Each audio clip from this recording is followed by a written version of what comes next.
The Strange Girl in Chains. The desert winds howled like ghosts on planet Droska 9. Jax pulled his scarf tighter around his face and adjusted the goggles on his eyes. The air was thick with red dust, and the heat made the ground shimmer. But he didn't stop. Not now. He had found something big. Jax was a scavenger. He searched old wrecked ships for parts, tech, or anything he could sell in the junk market. Most days were boring, but today his radar had picked up something strange. A signal from a crashed alien ship deep in the canyon. When Jax reached the site, he stopped in his tracks. The ship was huge, dark silver, and half buried in the sand. It didn't look like anything from Earth. It was smooth and silent. No burn marks, no sign of war. It had just fallen. He stepped inside, careful not to make noise. His boots crunched softly on the glass-like floor. The hallway was dark, broken lights flickering above. Wires hung from the ceiling like dead vines. He kept his blaster close, just in case. Then he heard it. A soft metallic clink. Clink. Clink. He followed the sound until he reached a door. It was half open, sparks shooting from its side. Inside was a small room, maybe a prison cell. And there she was. A girl sat on the floor, chained to the wall by her ankles and wrists. Her skin was pale silver, her long white hair glowing slightly even in the dark. Her eyes, large and violet, stared at Jax without fear. She didn't speak, didn't move, just stared. Jax blinked. He had seen aliens before, but nothing like her. She looked young, maybe his age, 17 or 18. But there was something strange in her eyes. Not fear, not hate, just sadness. Jax said softly, lowering his blaster. "Are you alive?" She didn't answer. He walked closer and noticed the chains weren't just metal. They were glowing with small blue lights, like they were draining her energy. Some kind of alien tech. "Who did this to you?" he asked. Still no answer. Jax looked around the room. No guards. No crew. The whole ship was empty, and she was the only one left. Maybe she was a slave. That's what he thought. Some alien servant who escaped, or maybe the ship crashed while she was being transported. He pulled out his scanner. The chains weren't locked with human tech, but he had tools. "I'll get you out of this," he said, kneeling beside her. As he touched the chains, she flinched, just for a second. Her eyes flashed, not in fear, but something else, like warning. Jax hesitated, but he kept going. With a soft click, the ankle lock opened. Then the second. Then her wrists.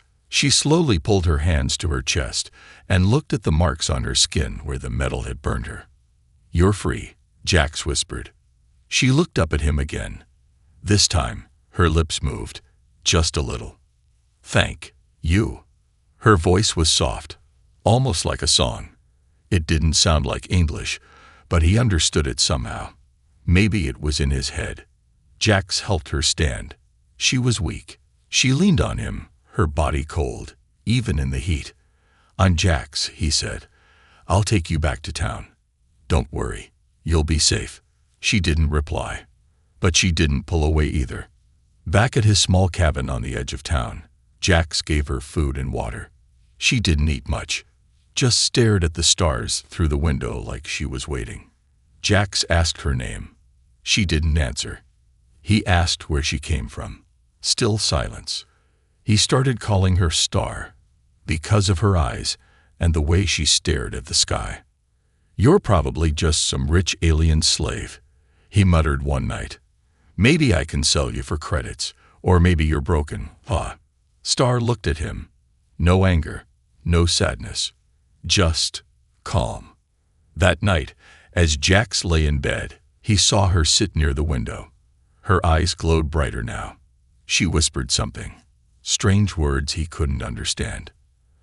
And then, the lights in his cabin flickered. The machine stopped. His scanner blinked and died. Jax sat up, heart racing. Star stood still by the window, Her eyes locked on the stars. Outside, something moved in the sky. A flash, far away, like a ship jumping through space. Then she whispered, almost like a warning. They're coming. The stars looked cold that night. Jax couldn't sleep. He kept thinking about her. Star, the strange alien girl with glowing eyes and silver hair. She sat by the window like a statue, her eyes locked on the sky, as if she could hear the stars whispering. Something about her was different. Not just her skin or her silence, but the way the machines reacted to her. After she whispered that strange language last night, all the lights in his cabin had died. Everything. No power, no scanner, not even his water purifier worked. Now, as the sun rose over the red sands, Jax watched her. She hadn't moved from her spot all night. "Hey," he said, voice low, "you said someone was coming. Who?" Star slowly turned her head toward him. Her eyes weren't afraid. They were tired. Like someone who had seen too much. "Bad people," she said softly. It was the first time she had spoken clearly in English. Jax blinked. "You can speak." She nodded once, then looked back at the sky. "Where are you from?" he asked. Star didn't answer. He sighed. "Look, I helped you, took you in, gave you food. If you're in danger, I need to know." She turned to him again. "You're not ready. You think I slave." Jax felt heat rise in his face. "Well, I thought. I mean, you were in chains." "I'm not slave," she said quietly. "I was hidden. To protect." Jax narrowed his eyes. "Protect what?" Star looked down at her hands. Slowly, she opened her palm. A faint light shimmered in the center of her skin, like a star had been buried under it. "I carry key," she said. "Key to kingdom." Jax didn't understand. What kingdom? But before she could speak, something outside made a loud thud. Jax jumped and ran to the window. A small drone floated above his cabin. A black sphere with blinking red lights. It was scanning the area. He cursed under his breath. Security drone, probably from the Junk Lords. But Star's face went pale. "That not Junk Lord drone." Jax looked at her. "You know what it is?" She nodded slowly. "They find me." Without warning, she raised her hand, and the drone outside exploded into sparks with a sharp buzzing sound. The sky lit up for a second, then everything fell quiet again. Jax stared at her, stunned. "You did that?" Star lowered her hand, breathing heavily. "I no want to hurt, but they no stop." "Who's they?" She looked him in the eyes. "Hunters, paid to kill me. If they find me, all planet burn." Later that day, Jax rode into town on his Sandrider, nervous. He left Star hidden in his underground storage room. He didn't tell anyone about her, but he needed to sell something. One of the parts he found in the wrecked ship. Something to get credits, maybe enough to leave the planet if things got worse. At the trader's stall, old Drek raised an eyebrow when Jax placed the silver panel on the counter. "Where'd you find this, boy?" Drek asked, turning it over in his hands. "Old wreck near the canyon," Jax said. "Worth anything?" Drek narrowed his eyes. "You kidding me? This ain't junk. See this?" He pointed at a small symbol glowing faintly on the back. A golden spiral with 3 stars. Jax shrugged. "Some alien logo." Drek's face turned pale. "That's the royal seal of the Seraphian Empire." Jax's stomach dropped. "Seraphian?" "Yeah. Richest, most powerful empire in the galaxy. You mess with them, you disappear." Drek shoved the panel back. "I ain't touching this." Jax quickly grabbed the piece and left. He could feel eyes watching him. When he returned home, Star was waiting near the door. "They scan," she said. "They know signal now." "What signal?" She looked at him. "That piece, it connect to Royal Fleet. You show it, they follow." Jax ran a hand through his dusty hair. Okay. Let's say I believe you. You're part of this royal empire. Then what were you doing in chains? Why crashed? Why alone? Star looked down. Because someone want me gone. I was on ship, hidden by my father. He say, stay quiet, stay far, stay safe. But someone betray. They shoot ship. I fall. All guards dead. Her voice trembled for the first time. I wait long. For someone good. I think you are good. Jax's chest tightened. He didn't know what to say. I thought you were just some broken slave, he whispered. I know, she said, but I forgive. Suddenly, an alert beeped on Jax's dead scanner, even though it had been offline. A red message appeared. Bound to UEALERT, 50,000 CORADITS, alien princess, dead or alive. And right below it, her face. Jax stared in horror. They know you're here. Star slowly stood up. Then we run. As the sun set, Jax packed what little he had. Food, water, a small blaster. They climbed onto his sandrider and drove into the dark desert. Behind them, lights rose in the sky, fast ships breaking through the clouds. And somewhere in the stars, a signal beeped again. They had found her. But they didn't know she wasn't alone anymore. Jax was with her now. And he had no idea what kind of war he had just stepped into. The desert wind screamed like it was alive. Jax gripped the handles of his sandrider tighter as the engine roared across the dunes.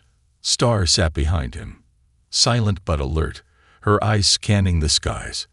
The twin moons above glowed faintly through a thick red dust storm.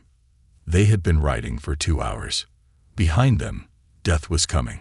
It started with one ship, then 2. Now there were 5 small black cruisers hovering low above the desert, silent, watching, waiting. They didn't attack yet, but Jax knew what they were doing. Tracking, surrounding, hunting. We can't keep running, he shouted over the wind. Star didn't answer. Her eyes were locked on the biggest ship in the sky, the one with 3 glowing red lights and long, sharp wings. It looked like a predator ready to strike. They want you, Jax said, but they'll kill anyone who's with you too, won't they? Yes, Star said quietly. They kill all. Jax cursed under his breath. Great. I rescue one glowing space girl, and now I've got bounty hunters from across the galaxy on my tail. But Star suddenly turned her head sharply. Stop. What? Now, she said, pointing to a jagged rock formation up ahead. There. Go. Hide. Jax veered the sandrider sharply and pulled behind the tall rocks. They jumped off and covered the bike with sand and a heat blanket. Star ran her fingers across the ground in a strange pattern, whispering in her alien language.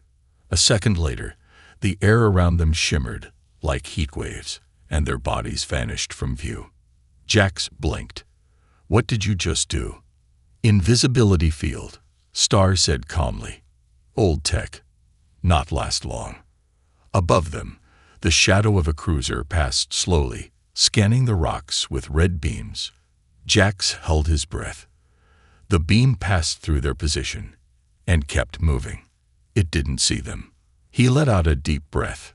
You saved us. Star didn't smile. She was still watching the sky. Not safe, just delay. That night, they found shelter in a cave. Jax lit a small fire with dried grass and engine oil. Star sat across from him, staring at her hands. They didn't just want to catch you, Jax said. They wanted to erase you. She looked up. You're not just some royal girl, are you? Star nodded slowly. I am Vera, first daughter of House Solari. My father rules 3 galaxies. My blood is worth more than gold. Jax whistled. So, like a space princess. Yes, she said, but not just princess. Heir, to throne, to empire. He shook his head in disbelief. Then why were you hidden? Why not guarded by fleets? Because war is near, she said. My father has enemies. One of them, General Rith learned I was still alive. He wants me dead to take power. And you ended up crashing on my dirtball planet. Star smiled faintly. Yes. Lucky you. Jax looked at the fire.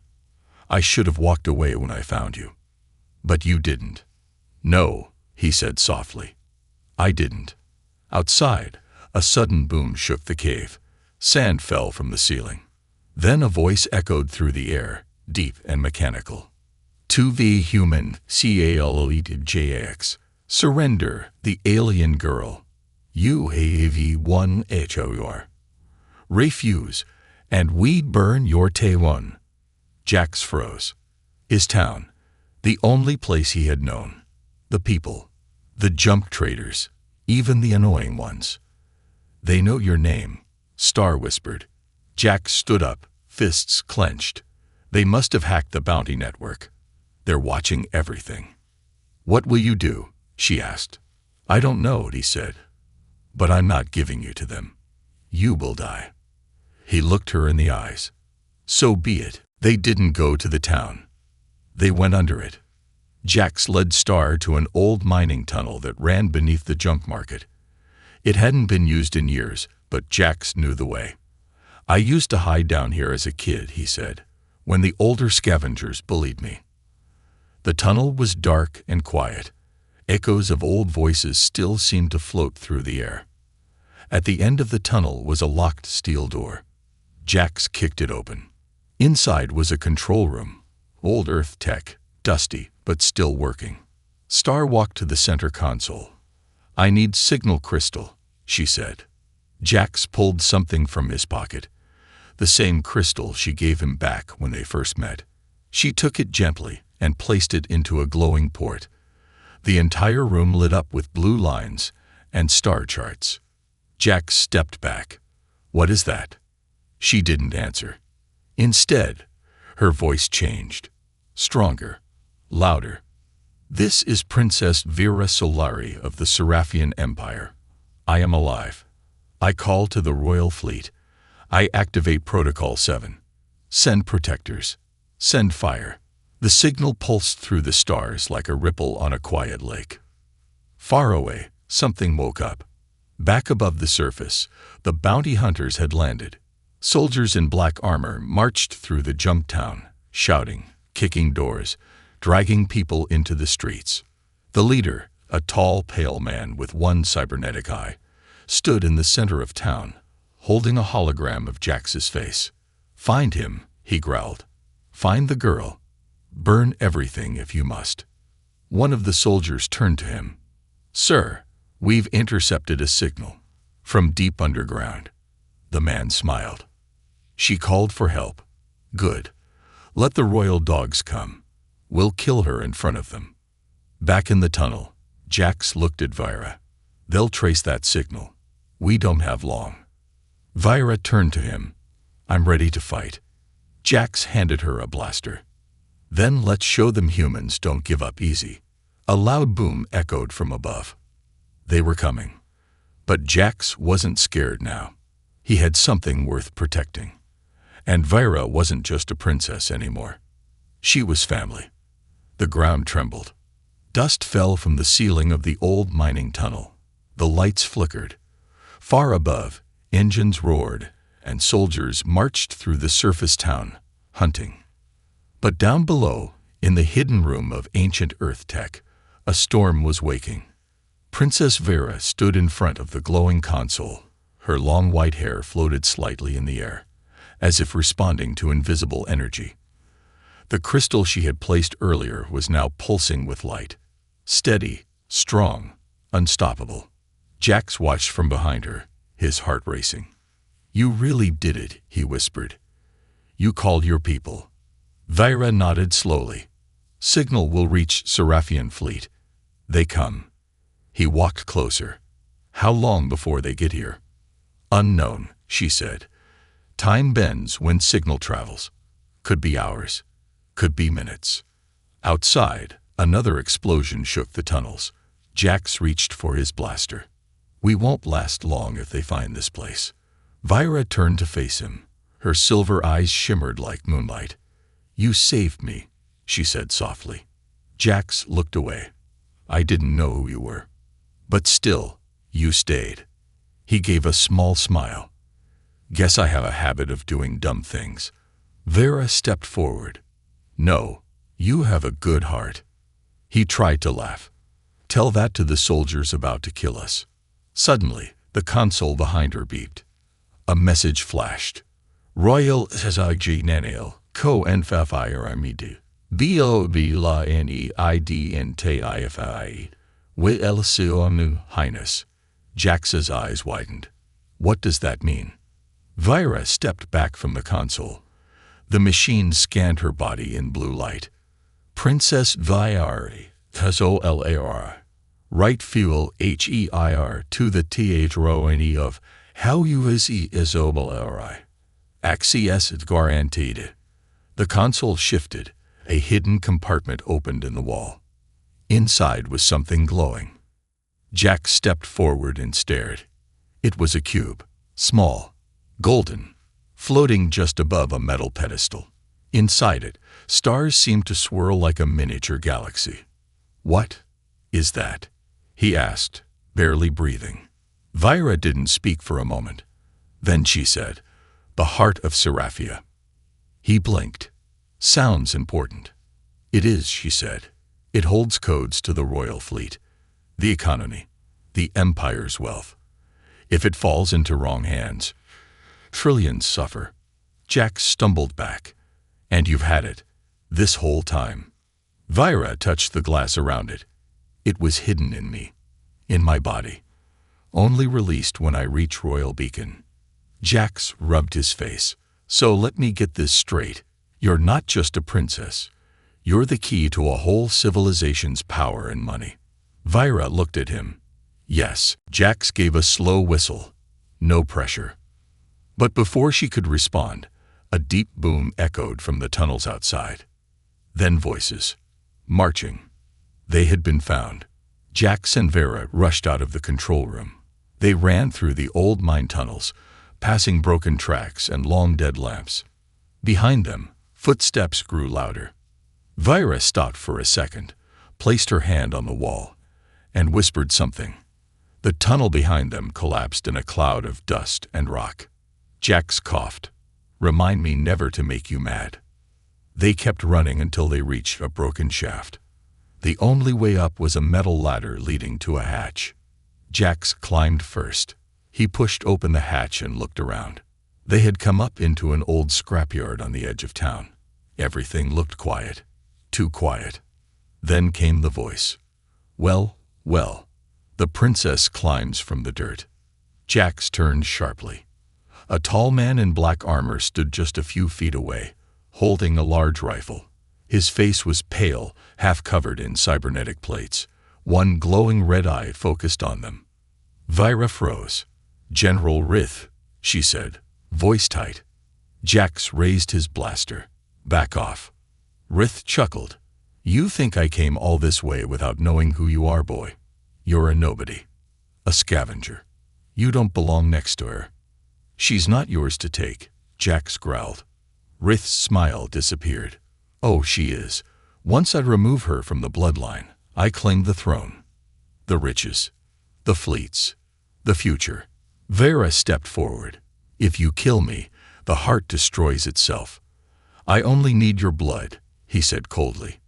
The rest of you is optional. He raised the rifle. But before he could shoot, the sky cracked open.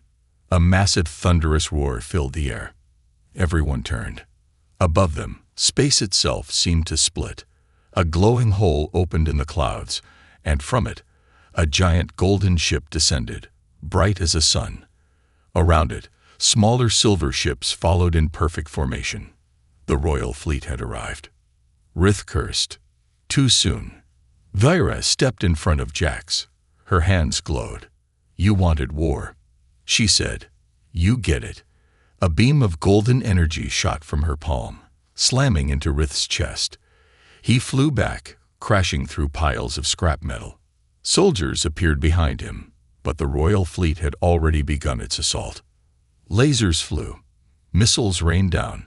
The town became a battlefield. Jax grabbed Vira's hand. "We need cover." They ducked behind an overturned cargo truck as fire blazed around them. Royal soldiers, wearing silver armor with star symbols, descended from dropships and surrounded the enemy forces. Jax looked at the sky in awe. "You weren't kidding." Vira smiled. "I told you. They come." The battle lasted an hour. When the dust settled, General Wraith lay in chains, bleeding and defeated. His soldiers were taken into custody. Jax stood beside Vira as royal guards saluted her. "Highness," said a captain, bowing deeply, "we feared you were lost." "I nearly was," she said, "but this human saved me." The captain looked at Jax, surprised. "A scavenger?" "Not anymore," she said. She turned to Jax and took his hand. "You risked your life for someone you didn't understand. For that, I owe you more than thanks." Jax shrugged. "Guess I got lucky." "No," she said. "You got chosen." She turned to her guards. "Prepare a ship. We return to Seraphia. And he comes with me." As the golden ship lifted off, Jax looked down at the desert planet below, the place he had called home his whole life. He had been a nobody, just a scavenger in the dust. Now he was flying toward a palace among the stars, next to a princess who carried the future of an empire. And deep in his heart, Jax knew this was only the beginning. The stars looked different from up here. Jax leaned against the wide glass window of the royal ship, watching the galaxies drift past like glowing islands in a sea of darkness. The cabin was warm, the air fresh and clean, nothing like the dried, dusty winds of Droska-9. It felt like a dream. Behind him, soft footsteps approached. "Do you like it?" Vira's voice was gentle. Jax turned and smiled. She had changed from her desert rags into a sleek royal suit, silver and blue, glowing with elegant patterns, but her eyes were still the same, calm, strong, watching everything. "It's incredible," he said. "I've never been off-world before." "Now you're not just off-world," she said with a smile. "You're flying with a princess." He chuckled. "Not bad for a junkyard boy, huh?" They stood together in silence for a moment, watching the stars. Then Vera's expression changed. "We must talk." Jax nodded. "About what?" She led him to a private chamber, walls lined with holographic screens, royal emblems shining above a polished control table. Vera activated a glowing cube. A map of the Seraphian Empire appeared, hundreds of planets connected by glowing lines. "This is home," she said. "This is what I return to." Jax whistled. "That's a lot. But not all is safe," she continued. "There are enemies inside. Traitors." Jax's brow furrowed. "I thought we took care of that Rith guy." "Rith was only one," she said darkly. "The real danger hides deeper." She pointed to a name glowing red on the screen. "Admiral Kale. He was my father's closest advisor," Vera said. "He controls the Empire's defense systems. But now, he controls too much." Jax squinted. "You think he's planning something?" She nodded. "My signal woke up more than allies. It also woke the ones who wanted me gone. I must reclaim the throne. But to do so, I need proof of betrayal. And for that..." She paused, then looked at Jax. "I need your help." Jax blinked. "Me? You're not royal. Not trained. That's why no one will suspect you. I need someone I trust to go where I cannot." He stared at her. All his life, people had treated him like dirt. Weak. Worthless. But here was a princess asking him to help save an empire. He smiled slowly. "All right. I'm in." The ship docked at Seraphia Prime. The capital planet shimmered with glowing towers that touched the sky. Silver trains flew through the air. Parks floated above buildings. Alien creatures walked beside humans. It was unlike anything Jax had ever seen. Everywhere Vera walked, people bowed. But not everyone looked pleased. Jax noticed cold eyes watching from shadows, military officers whispering, drones scanning more than just for security. Vira led Jax to a royal archive deep beneath the palace. "This room stores the Empire's memory," she explained. "Every document, every code, every truth." She pointed to a chamber sealed with a golden lock. "That room holds the last transmission sent from my father's private chamber before he vanished." Jax frowned. "Vanished?" She nodded. 3 days before my ship was attacked, my father disappeared. No one ever found his body. Official report says died in hyperspace accident. But I don't believe it. She stepped closer. "I believe Kel had him silenced, and the proof is in that room." "But it's locked," Jax said. "Yes," Vera whispered, "and only Kel has the override code." Jax leaned back. "So you want me to—" "What?" "Steal it. I want you to attend the Admiral's royal banquet tonight," she said. "Blend in. Pretend to be my guard. He will carry the code in his personal data ring." Jax raised an eyebrow. "So I'm a spy now?" Vera smiled. "You're more than you know." That night, Jax wore royal armor and walked beside Vera into the grand hall. The ceilings sparkled with stars. The floor was a lake of light. Alien music played as hundreds of guests in gold and silver garments drank and danced. Admiral Kale stood at the center. Tall, handsome, dressed in black robes with a blood-red sash. He looked nothing like a villain. He smiled wide as Vera approached. "Your Highness," he said, bowing. "We never gave up hope." Vera returned the gesture. "And yet, you never looked for me."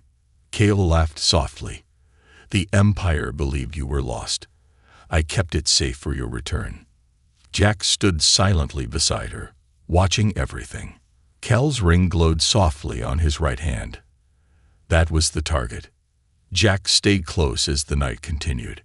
He watched Kel drink, laugh, walk among the nobles like a king. But something felt wrong. Suddenly, a quiet voice came through Jax's earpiece. Vira's voice. "Now. The guards are distracted. Move." Jax nodded. He slipped through the crowd and followed Kale into a side hall where the Admiral had stepped away to take a private call. Jax moved like a shadow, silent, trained now by fear and instinct. Kel's back was turned.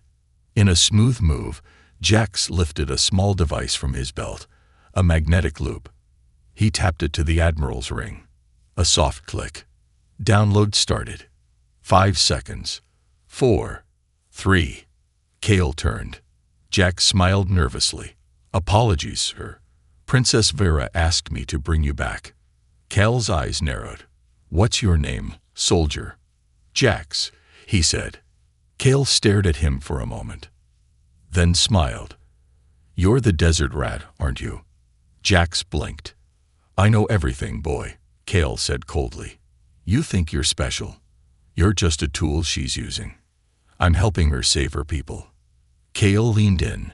"She's not who you think." The download beeped. Complete. Jax gave a tight nod. "Neither am I." He turned and walked away. Back in the royal archive, Jax placed the downloaded ring data into the console. Vira stepped beside him. "You did it." Jax nodded. "Yeah, but Kale knows something. He said you weren't who I think." Vira didn't speak for a long moment. Then the screen lit up. A file opened. It was a holo recording. Her father, the Emperor, stood in a dark room. Face bruised, voice shaking. "They've betrayed me. Kale. And my brother. They want the heart. I've hidden it inside Vera. If you find this, protect her. She is not just hair. She is my creation. My only daughter. My final hope." Jax frowned. "Creation." Vira turned to him slowly. "I was not born," she said. "I was made. From the minds of the greatest leaders and the DNA of kings. A living answer to war." She stepped back. "I was built to save the galaxy." but to others, that makes me dangerous. Jax looked at her, heart heavy. You're still you. No, she said. I am more. And soon, everyone will know. Behind them, the door slammed open. Admiral Kale entered with guards. It's over, Your Highness. Jax raised his blaster. Vera stepped forward, and her eyes began to glow like suns. The air inside the Royal Archive crackled with energy. Jax stepped back, shielding his eyes. Vera stood in the center of the chamber, her eyes glowing brighter than ever before, like miniature stars. Her hair floated around her head, untouched by gravity. The light from her body lit up the entire room. Admiral Kale stared at her, stunned for a moment, but only a moment. Contain her, he barked. His guards rushed forward, raising energy nets and stun rifles, but the moment they crossed the line of blue light around Vera, everything changed. The air screamed. The ground shook. With a wave of her hand, a wall of light exploded from her chest, throwing the guards backward like rag dolls. Their armor cracked. Their weapons shattered. Only Kale remained standing. You've grown stronger, he muttered, stepping forward. But you are still just a child in a cage you don't understand. I'm not in a cage anymore, Vera said calmly. Her voice echoed like thunder inside a quiet storm. Jax stepped beside her. His hand shook, but he stood tall. I have the data, he said. Your father's last message. The Empire will hear it. Cal's face darkened. No, they won't. I've already jammed all outgoing signals from this room. No one's coming to help you. Vyra turned slowly toward him. I don't need help, she said. I am help. Then she raised her hand. The entire chamber began to shift. Hidden panels opened. Old machinery lit up. Holograms of ancient royal codes floated in the air like ghosts returning home. Kale moved to fire his plasma pistol, but the gun melted in his hand before he could even pull the trigger. He screamed in pain. Jax, Vera said without looking back, get to the escape lift. You must carry the data cube to the High Council Tower. What about you? Jax shouted. I'll hold them, she said. No, he argued, stepping toward her. We do this together. Vyra turned. Her eyes, still glowing, softened. You've already saved me, she whispered. Now save them. For a moment, Jax stood frozen. Then he nodded. He took the data cube, strapped it to his chest, and ran. The palace halls were chaos. Cal's loyal soldiers had taken over parts of the city. Sirens blared. Royal ships fought in the skies above Seraphia Prime. Civilians hid in their homes as explosions lit the skyline. Jax raced through it all, dodging patrols and slipping through alleys. He could hear the voice of the cube's eye whispering updates in his ear. Hostile forces increasing. Enemy troops near Council Tower. Royal defenses holding. For now, he needed to get to the Council's central broadcast core, the only system powerful enough to send the Emperor's last message to the entire Empire. But Cal's forces were closing in. As he reached the last bridge leading to the tower, a black cruiser descended in front of him. Its cannons aimed straight at his path. He skidded to a stop. Behind him, more soldiers arrived. Trapped, Jax reached for his blaster, but he knew it wasn't enough. Then a voice whispered in his ear, "Break the crystal." He reached into his jacket and pulled out the small silver crystal Vera had given him back on Droska 9. She had said, "Break it when hope is gone." Jax stared at it, heart pounding. And then, without hesitation, he crushed it in his hand. The sky tore open. A golden wormhole burst above the bridge, and out of it came a colossal ship, larger than any other, its surface covered in thousands of shimmering lights. The Solari Legacy, the personal flagship of the royal bloodline. Dozens of drones and fighters shot out from its sides like arrows. Within seconds, they began attacking Cal's forces. The cruiser in front of Jax turned to fire, but before it could, a beam from the legacy ship vaporized it into dust. Jax ran across the bridge as the battle exploded around him. Inside the council tower, the doors opened just as he arrived. Council guards pulled him in, recognizing the royal seal on his chestplate. "I have proof," Jax shouted. "The truth about the Emperor and about Kale." He slammed the cube into the council's core node. The screens lit up. The Emperor's face appeared, worn, wise, and filled with pain. "To those who watch this, know that my daughter, Vera Solari, is not missing. She is not dead. She is the future. Admiral Kale has betrayed me. He destroyed my ship. He lied to the council, and he plans to seize the Empire for himself." The entire chamber went silent. Then came gasps, cries, anger. He lied. He took the throne. He tried to kill the bloodline. Within minutes, orders were given. Kal's forces were declared enemies of the realm. Royal troops moved in. The war had turned. Back in the archive chamber, Kale had fallen to his knees. His remaining guards lay unconscious. The room was glowing, the machines around Vera humming with energy as she stood at the center. She had used all of herself, mind, body, and spirit, to protect the data, to protect Jax, to protect the truth. Kale looked up at her, weak, trembling. "You are just a machine." Vera stepped forward, her glow fading now. "No," she whispered. "I am hope." And with a final breath, she collapsed. 3 hours later, the battle was over. Kale was in chains. The city was safe. Jax sat beside Vera in the royal medical chamber. She lay unconscious in a glowing healing pod, her face peaceful but pale. A doctor approached. "She used too much of her core energy. She's stable, but she may not wake up for some time." Jax nodded quietly. He held her hand through the glass. "You saved us," he whispered. "Now it's my turn to wait for you."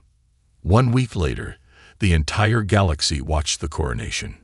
The High Council declared Vera Solari the rightful empress of the Seraphian Empire. But the throne sat empty, because the empress was still asleep. And at her side stood Jax, once a scavenger, now a royal protector, a hero of legend. Epilogue. 3 months later, under a silver sky, a voice called softly in the quiet palace garden. "Jax." He turned sharply. There she was, standing, smiling, eyes glowing soft gold in the morning light. "Vera," he whispered, rushing toward her. She held out her hand. "The Empire waits." He took it. And together, they walked forward, into a future they had both saved, a future they would now shape, not as slave and scavenger, but as empress and guardian, as partners, as legends. It had been 1 year. 1 year since the fall of Admiral Kale. 1 year since Vera collapsed in the archive chamber after using her full power to save the Empire. 1 year since Jax, the desert scavenger from Droska-9, became the unlikely protector of a princess, a hero to billions. But some scars take longer to heal than wounds. Jax stood at the edge of the palace balcony, staring out at the twin suns rising over the capital city of Seraphia Prime. From up here, everything looked perfect. Ships gliding across crystal skies, towers reaching for the clouds, the streets below glowing with peace and purpose.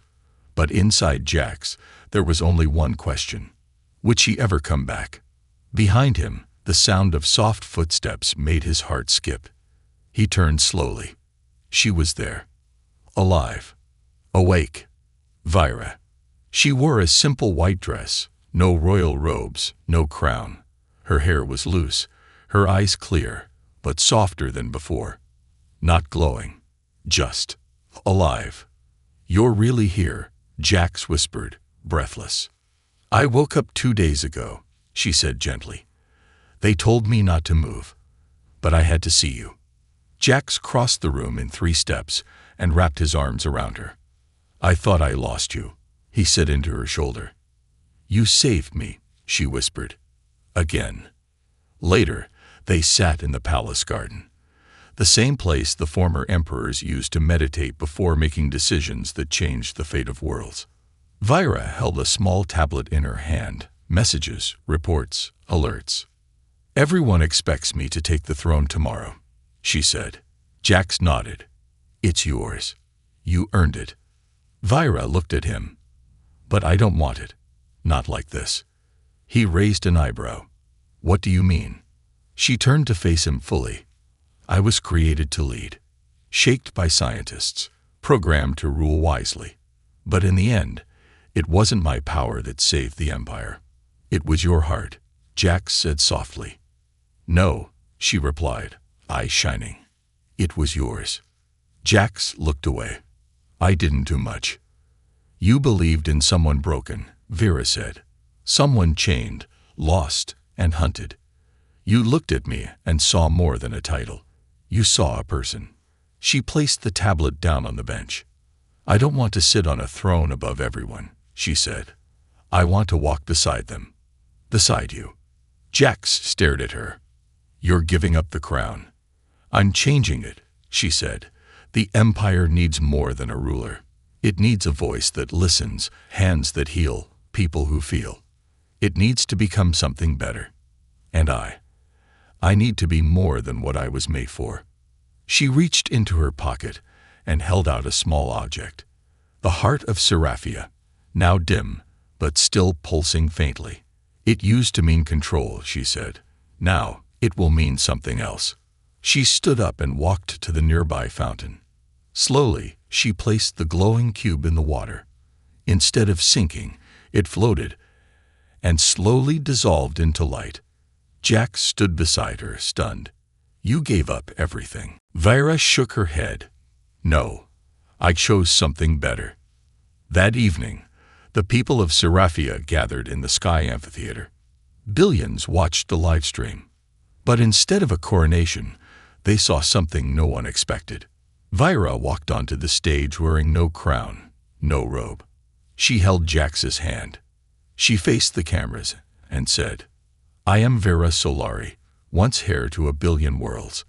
But today, I give you something stronger than power. Freedom. The Empire is now a union. No more thrones. No more heirs. Only leaders who earn your trust. I was saved not by soldiers or systems, but by a scavenger with nothing, who gave everything. Let humanity and all species know we rise not by control, but by courage. Not by birthright, but by belief. And if I can rise, so can you." The crowd erupted into cheers. Some cried. Some stood in stunned silence. But all of them knew the galaxy had changed forever. Days later, in a quiet corner of the palace, Jax sat with Vira watching the stars through a clear dome ceiling. "So," he said, nudging her shoulder, "you gave up your empire. What now?" Vira smiled. "Now we build something new." He raised an eyebrow. "Together. Always," she said. A few seconds passed in silence. Then she added, "There's something I never told you." Jax looked at her. "The first night you found me," she said, "when you unlocked my chains, I thought you were going to sell me." "I kind of thought about it," he admitted. She laughed softly. "I know, but then you didn't. And that changed everything." He tilted his head. "Why are you telling me this now?" She looked at him. "Because sometimes one person choosing kindness over cruelty, that's all it takes to change the stars." FLASHAFORWARD. 5 years later, a small outpost on the edge of known space. A school full of children from every species. Laughing. Running. At the front of the school, a statue stands. Not of Vira alone, but of Vira and Jax, side by side. No crown. No weapons, just holding hands and looking up at the stars. A plaque reads, "They didn't just save the Empire. They redefined it." And deep in the universe, a signal continues to travel across light years. To all who feel small, to all who feel broken, you are not less. You are not forgotten. You are the future.